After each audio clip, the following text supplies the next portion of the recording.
Hey guys, welcome back to the Enlightened Logger channel. Today I'm going to be working on the mess behind me. We're going to get the fencing, the rolled up fencing and all the posts and all this extra stuff here out of the way so we can build our compost bins.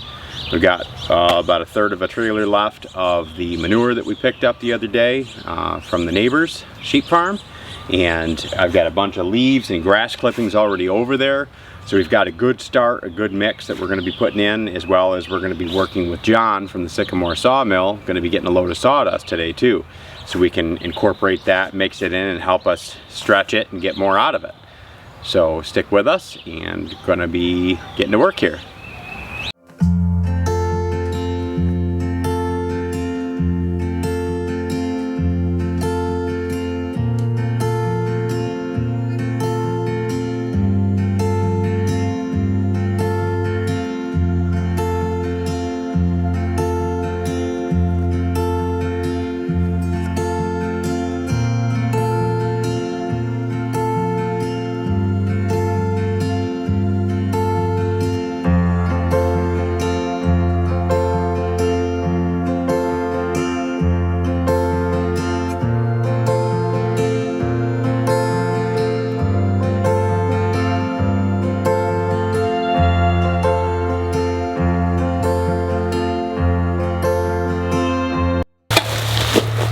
Alright guys, so this probably isn't the most ideal time to be transplanting ornamental shrubs, but the reality is this is the time that I've got, so this is what I'm going to use.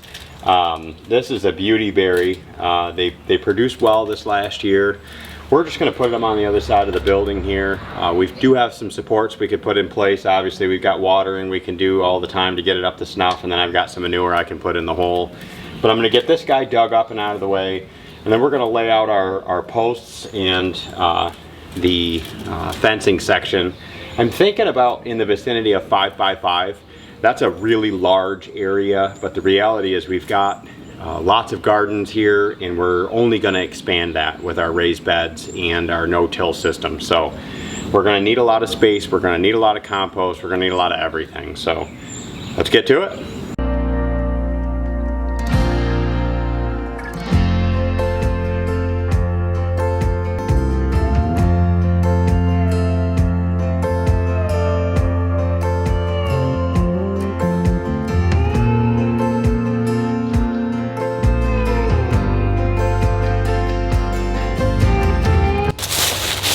Right, so this is the general area we're going to be working here.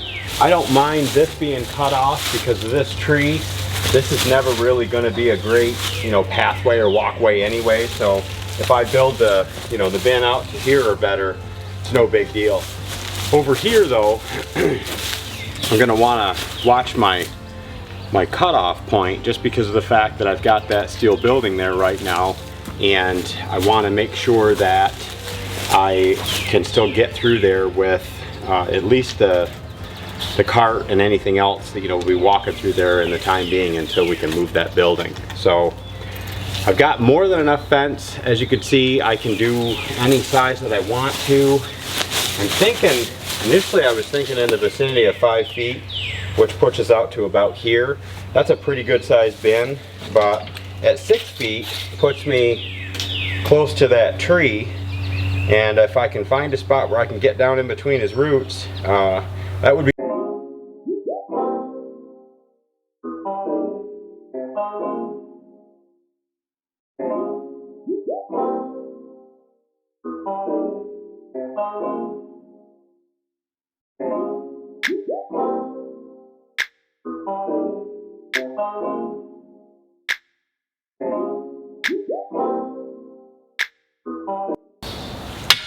Whew. Gotta hit it there, Goofy.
Okay, for this next little bit here, I decided to take the fencing that I've got. I'm going to go around the outside and then I'm going to go back around the inside with it. It's a lot longer than I need, but I'm figuring that the doubled up walls will help keep the, the leaves and stuff in, as well as give me some structural rigidity if I need to, push up against it with, let's say, the tractor if I'm scooping some, or something like that. So I'm gonna get this tossed in here so it's in the middle, and then I'm gonna start to work my way around.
The camera battery died, so I'm not sure where we left off, but I'm just going to keep plugging along here. Like I said, this doesn't have to be perfect, it just has to hold for now. I can drive in more stakes if this is still a little too wobbly for me at the end, which isn't any big deal, and then provide that extra support. And all it is just to kind of keep the stuff contained. It's not really, if a little bit spills out here and there, it is what it is.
Behind me you can see a pretty good pile of sawdust.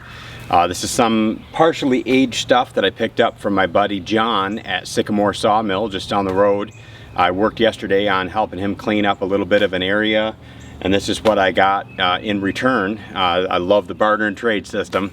I was able to take some scrap, just junk logs out of his way and clean up kind of a turnaround spot for him. And in return, I got this for our composting bins. So some careful thought over the night last night. I was really thinking about the bins themselves, and I think I'm actually going to leave it open. It's a 12 by 6 space, and what I'm going to do is just pile everything in one space, and then as it composts and breaks down, I'm going to roll it into the next space, and that way I don't have to shovel over a divider or anything like that.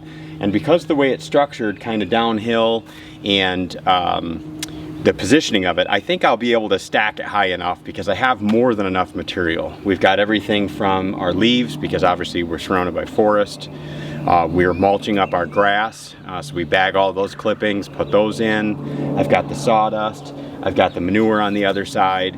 So I'm confident I have more than enough to work with as far as material to get the composting process working and working efficiently in that setup. So I can modify it down the road if I want to, but in the meantime, that's how I'm going to do it.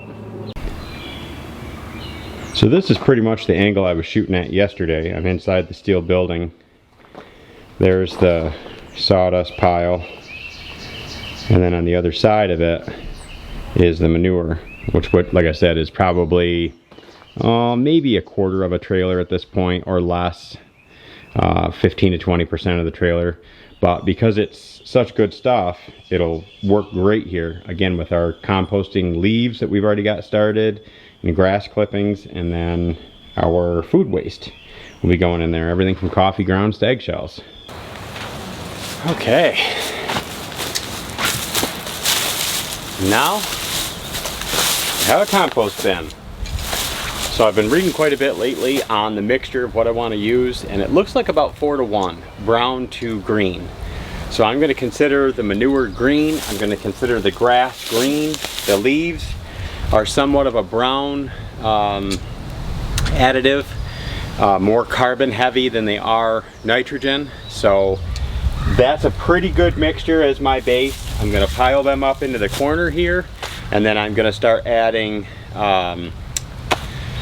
the sawdust and the manure on a 4 to 1 basis, and we're going to monitor this over the next few weeks and keep you updated as to how it goes.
Okay, so before I go too far, I'm going to get the hose and spray it, and the water is going to help us activate this to keep the process rolling.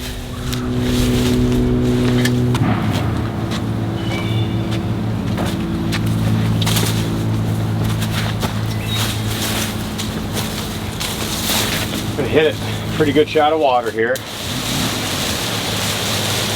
Like I said, the water is going to help us activate it. Some of the stuff that I read said in the warm climates like we are here, to make sure and keep it in the shade, your compost pile, because it doesn't need the extra heat. If we were up north, we'd want to go more sunny. This is going to be about as shaded as we can get and still be close enough to the house and the gardens. It's really a perfect spot for us. A lot of them recommend not running it under the eaves, but we're going to be putting a roof on this and gutters to run into our tank. We're going to have a couple of holding tanks out here, so I'm not real worried about that long term. I think this is going to work out really well.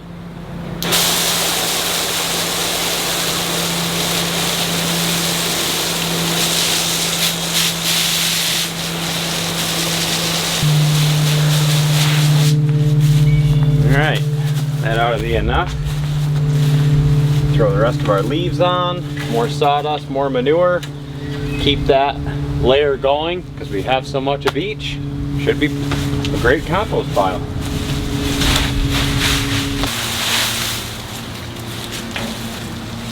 Normally you'd want to have your leaves mulched. We just didn't have time this year to get a mulcher, so we're just going to use these whole. We're going to continue to bag them when we mow, which mulches it really well for us. And then in the future I'm going to be contracting with some landscapers. I got some buddies that do landscaping, and I'm going to see if they can get me both grass clippings and leaves in the fall. What I'm hoping for is that we get this farm thing really going and I can be the compost guy. I know that we're already doing tea and bees and veggies and fruit trees and all that, but if I can master this composting thing, which I'm pretty excited about, get some worms incorporated and be able to combine these things, just in the spirit of wanting to raise up other farmers and benefit the area, I just think that would be an awesome way to go. Lots of shoveling to do.